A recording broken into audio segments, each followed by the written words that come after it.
You're not going to believe this, but Justin Bieber and Selena Gomez both mention the same highway in their songs. And not just once, it's happened more than once, which is making people think there might be something more going on.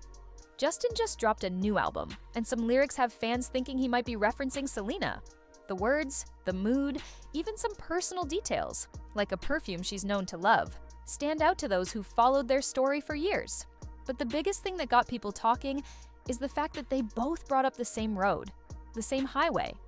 When you add in the way their albums always seem to come out near each other's birthdays and the repeated symbols they use, it all starts feeling a little too specific to ignore. People are beginning to wonder if there's a deeper meaning hiding in the music, something that goes beyond just artistic choices. Let's take a closer look at Highway 405. It's a busy road in Los Angeles that many people know, but for Justin and Selena, it may mean more than just a place. On Justin's new album Swag, there's a song named 405.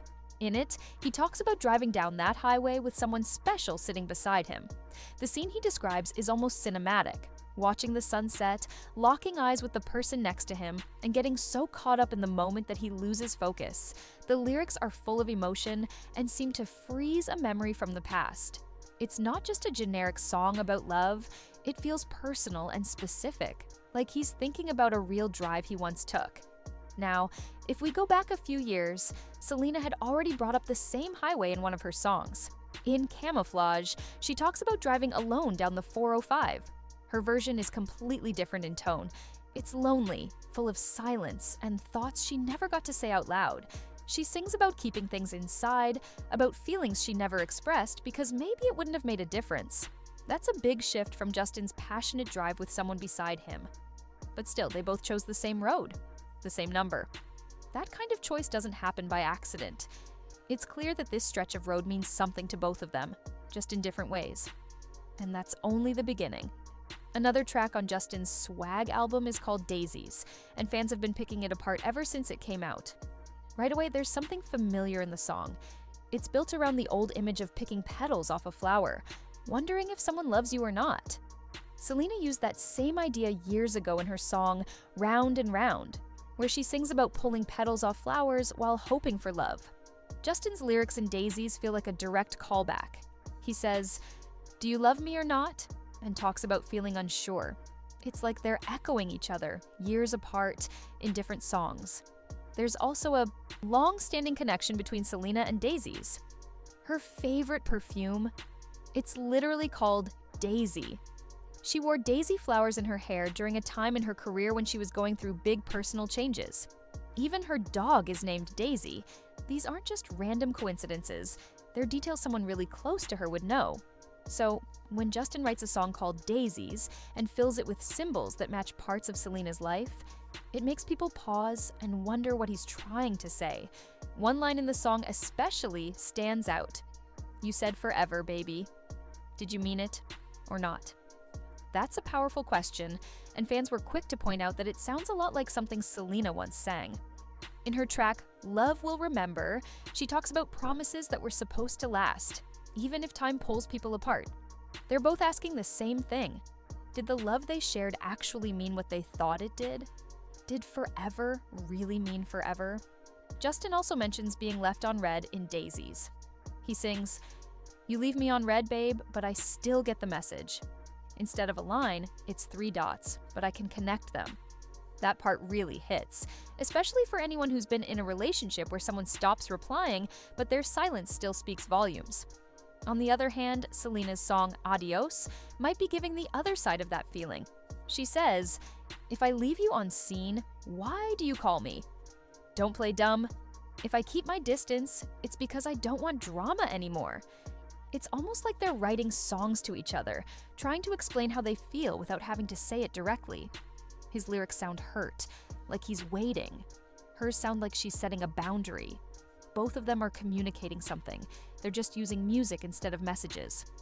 When you start connecting all these parts, songs about the same highway, lyrics about flower petals, emotional lines that ask the same questions about lasting love, and even their back and forth over not replying to texts, it becomes hard to think it's all just coincidence.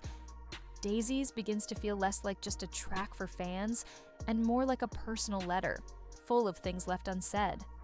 It gives off the feeling that something's still unresolved. There's another piece to this that's hard to ignore. Justin's album title, Swag.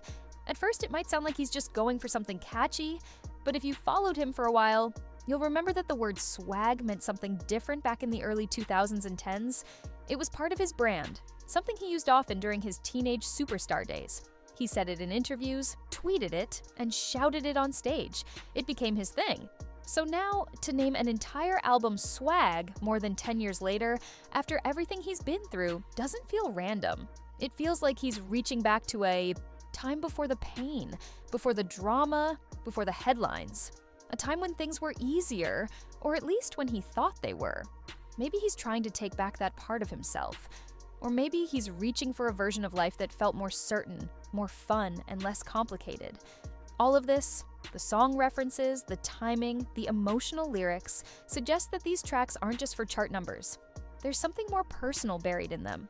Whether it's closure, regret, or even hope, it seems like both Justin and Selena still have a lot to say about what they went through. And instead of saying it in interviews or social media, they're letting the music do the talking. What we're hearing might not just be music, it might be the sound of two people still trying to understand everything that happened between them. Back in 2013, Selena Gomez released her first solo album, Stars Dance. One of the songs on it, Nobody Does It Like You, stood out. Not just for how it sounded, but for what it said. In the lyrics, she talked about someone who had a deep impact on her. She sang, "Your eyes, your lips, your touch. This toxic, twisted rush. Your sexy kind of swag. The best I've ever had." That last line especially caught everyone's attention. Your sexy kind of swag. It didn't take long for fans to figure out who she meant. At the time, her relationship with Justin Bieber was one of the most talked about things in pop culture. So, when she used a word like swag, a word Justin was known for saying all the time, it felt like she was speaking directly about him. No one had to guess. It was obvious. Now here's where things get even more interesting. Fast forward over a decade, and Justin names his newest album Swag. On the surface, it might seem like a simple throwback to the way he used to talk when he was younger, but for fans who remember Selena's lyric, it felt like something more.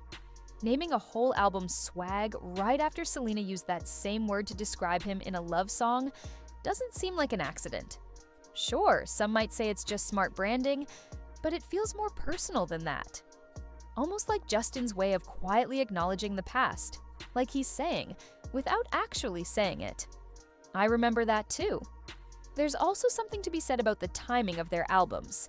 Selena put out one of her most emotional and revealing albums, I Said I Love You First, in March, which just happens to be right around Justin's birthday. Then, only a few months later in July, Selena's birthday month, Justin released Swag.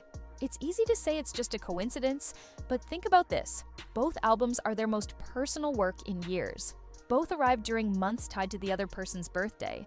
Could it really be just a scheduling decision? Or is it their way of quietly acknowledging each other? Maybe it's their version of a birthday wish, told through songs, instead of text messages. When things line up this perfectly, it feels like more than luck, but that's just the start. Let's talk about Butterflies. On Justin's album Swag, there's a track called Butterflies, where he sings, "These butterflies won't go away." He's not talking about real butterflies. He means that feeling you get when someone's always on your mind. Those nervous, fluttering feelings that don't fade, no matter how much time passes. Now think back to Selena's Rare music video from 2020. That entire video had butterflies floating all around her, bright, beautiful, and constantly moving. They weren't just decoration, they symbolized something that still lingered. Change, emotion, something unfinished. Not long after Selena's video came out, Justin started his Justice tour. And guess what fans saw on the screen during the opening of his concert? Giant glowing butterflies, blue ones, floating across the stage. These visuals didn't just show up by accident. For people who knew about Selena's video, it felt like Justin was continuing the message. Whether he meant to or not, the butterflies seemed to connect them again.